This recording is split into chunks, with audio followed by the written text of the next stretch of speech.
प्रिय विद्यार्थियों, आज हम कक्षा 7 की पाठ्य पुस्तक हिंदी वसंत भाग 2 का पाठ 5 मिठाई वाला पढ़ेंगे। मिठाई वाला, आइए इस पाठ में देखते हैं कि मिठाई वाला कौन है, वो क्या करता है। तो देखिए, अब इस पाठ को हम पढ़ते हैं। बहुत ही मीठे स्वरों के साथ वह गलियों में घूमता हुआ कहता, बच्चों को बहलाने वाला, खिलौने वाला। इस अधूरे वाक्य को वह ऐसे विचित्र किंतु मादक मधुर ढंग में गाकर कहता कि सुनने वाले एक बार अस्थिर हो उठते। उसके स्नेहाभिषिक्त कंठ से फूटा हुआ गान सुनकर निकट के मकानों में हलचल मच जाती। छोटे छोटे बच्चों को अपनी गोद में लिए युवतियाँ चिकों को उठाकर, चिक यानी पर्दा होता है, उसको उठाकर छज्जों पर नीचे झांकने लगती।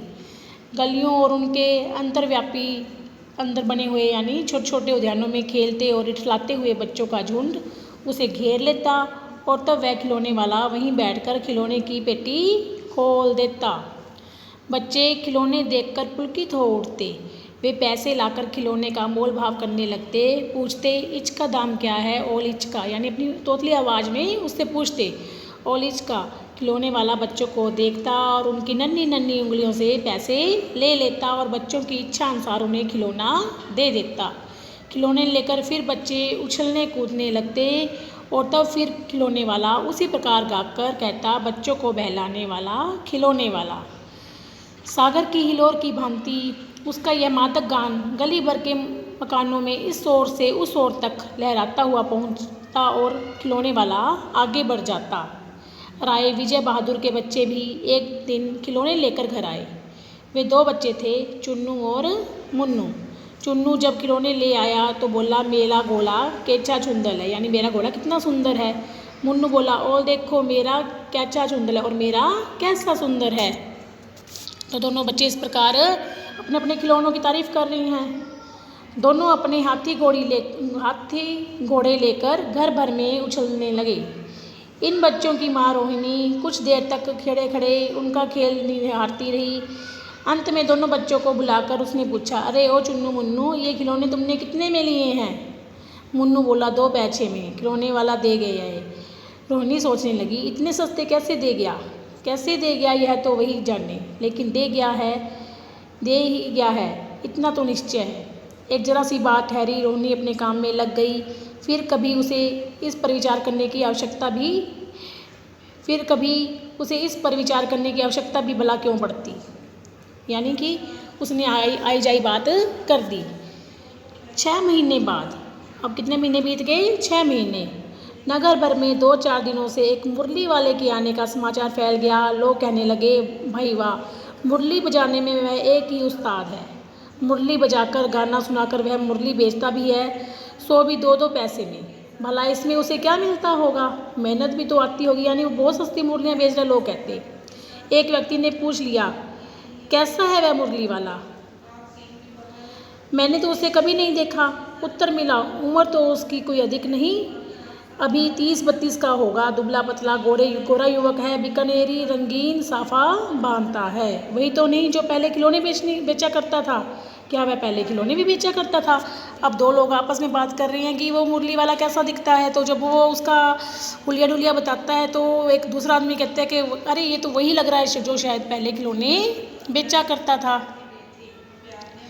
हाँ, जो आकार प्रकार तुमने बताया उसी प्रकार का वह भी था, तो वही होगा, पर वही है वह एक उस्ताद। प्रतिदिन इस प्रकार उस मुरली वाले की चर्चा होने लगी। प्रतिदिन नगर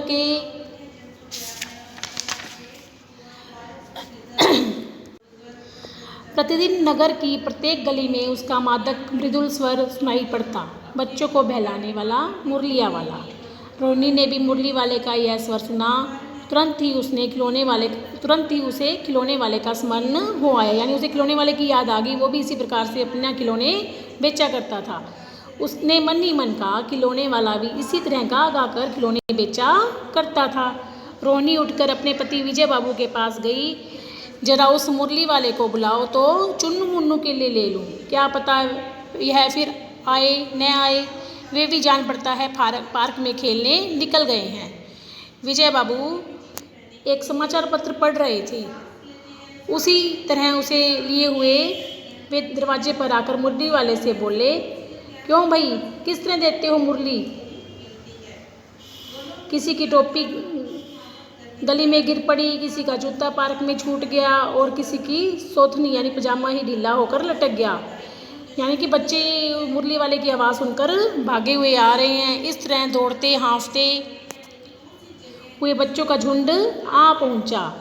एक स्वर में सब बोल उठे, हम भी लेंगे मुरली और हम भी लेंगे मुरली।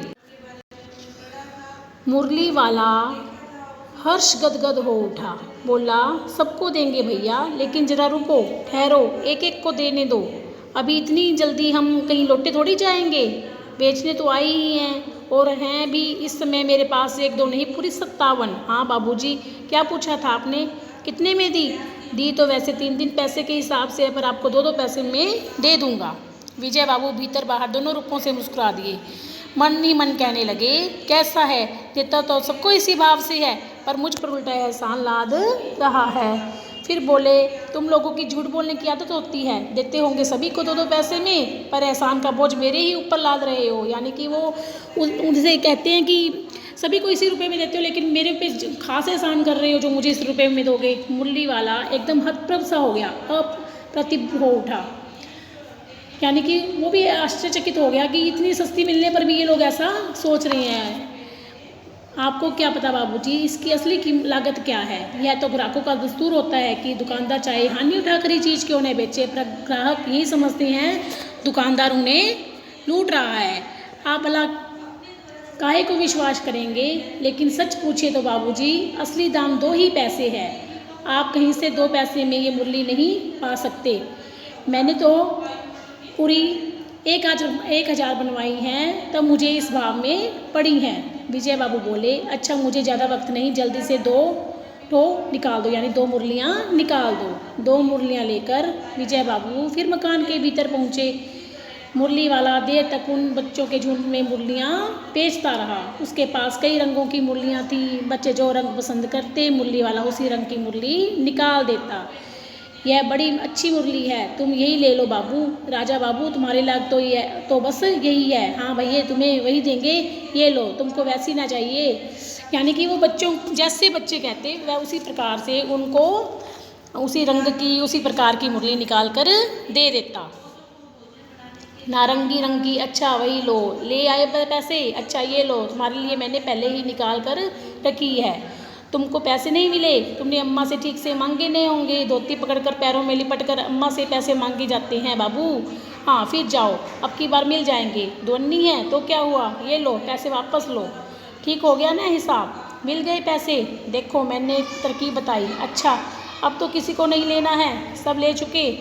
तुम्हारी माँ के पास पैसे नहीं है, अच्छा तुम भी ये लो। अच्छा तो अब मैं चलता हूँ। इस प्रकार मुरली वाला फिर आगे बढ़ गया। यानी जिस बच्चे को भी जिस प्रकार से भी वो मुरली दे सकता था, उसने मुरलियाँ दी, सभी बच्चों को उसने खुश किया और इस प्रकार मुरलियाँ बेचकर वो आगे बढ़ गया। इसके आगे का पाठ हम कल पढ़ेंगे। जितना पढ़ाया गया है उसको अच्छी तरह से पढ़ें और उसे समझें। धन्यवाद।